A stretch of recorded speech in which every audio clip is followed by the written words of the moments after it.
learned a new trick and I can now record lessons. Here we go, looking at answering comprehension tests. And this is the first of a three-part series. Now, let's take a look at this. And there I've got a very obvious question. What is a comprehension test? And the answer is, it's something that assesses your understanding. And for those of you who are Sesotho speaking, there's the Sesotho word for understanding. I'm not going to try to pronounce it because it made my tongue horribly twisted the last time. Let's move on. And here we are. This is very obvious. Most of the comprehension tests that you have written so far are written texts. And then you simply read the text and answer questions about it. And that pretty much sums up what comprehension tests involve. There are other ones. Here I've put a list. For example, a visual text. Also, you look at it, you understand it, but the most important part of the visual text is the picture content. So you can, for example, be given an advertisement to analyze, or a cartoon or a comic strip. Oh, and if you are wondering what is the difference between a cartoon and a comic strip, a cartoon only has a single picture, and a comic strip is a sequence of individual pictures, or frames as we call them. So they are similar, but not the same. Both of them, of course, are usually used to create humor, which I like. Or maybe a graph or a chart. All of these things can be given to you so that you are expected to answer questions on them. Let's move on to our next slide. And here we come to the nuts and bolts, the actual thing, how to answer comprehension tests. Now, first thing is always read the instructions. A lot of people forget that stage, and then sometimes they slip up because they are lacking in essential knowledge required to answer everything. Okay, and then of course you must always read through the text, because if you don't, you're in trouble.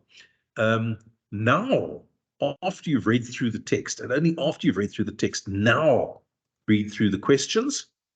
Okay, and now the second time you read the text, you're going to read it more carefully, because now you know what the questions are, and you'll be spotting for your answers. And now you can start to answer. Please follow these 5 stages. If you don't follow those 5 stages, you will get some marks, but you won't get your maximum possible marks. Now, here is a warning for you. Please, please, please, don't just go straight to the questions and then try to dig out some of the answers from the text. It will work, but only until you get to the more difficult questions, which are based on an understanding of the whole text. So watch out for that. Don't go automatically to the questions first. Go to the text. That actually saves you time. Just for the record, you save a lot of time by going straight to the text. Okay, moving on there.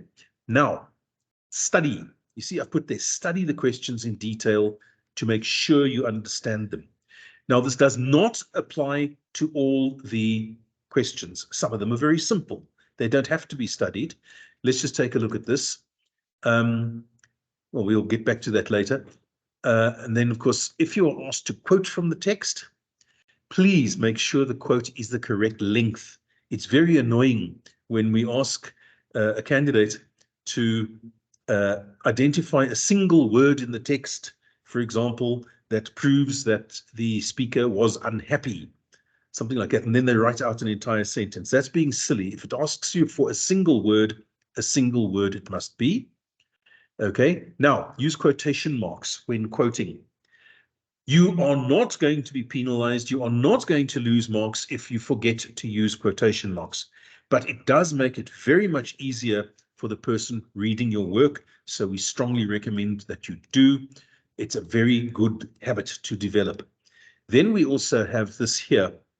When you get these questions, it was a terrible smell and nothing worse has ever been smelt in South Africa. Do you agree or disagree with that statement? All right. Now, remember that No marks are given for agreeing or disagreeing. It's why you agree or disagree. It's your reasoning. Then be very careful about this one. It is dangerous to answer questions out of your own knowledge and not refer to the text. Always refer to the text. Otherwise, you lose a lot of marks. And there, if it is possible, don't copy directly from the text. Okay, obviously, if you're asked to quote, then you must copy. That's the correct time to do it. But really, you must be careful. Copying directly from the text indicates a lack of understanding. And remember, what we are assessing here is understanding. That is the key word. Also talking about referring to the text, never use your own knowledge, going back up to the previous comment there. A simple example would be if you've got a text about technology and they can ask you, what is the best cell phone currently available on the market? And you will think, oh, wow, I know what the answer to that is. And depending on your personal preferences, it's going to be, oh, it's the Samsung XYZ V4 rocket launching system. Or what's the other one, the new one? Oh, it's the Oppo. But you must remember that if it doesn't say that in the text, your answer will be wrong automatically. So please be careful about those things. There we are. There is a very concise message on how to answer comprehension tests. We're going to go into this in a bit more depth tomorrow as well. But for now, I hope you found this beneficial. And let's take a look at this. There we are. That's the QR code that will allow you to access the test on this. And at this point, I think I stop recording. Let me try this trick.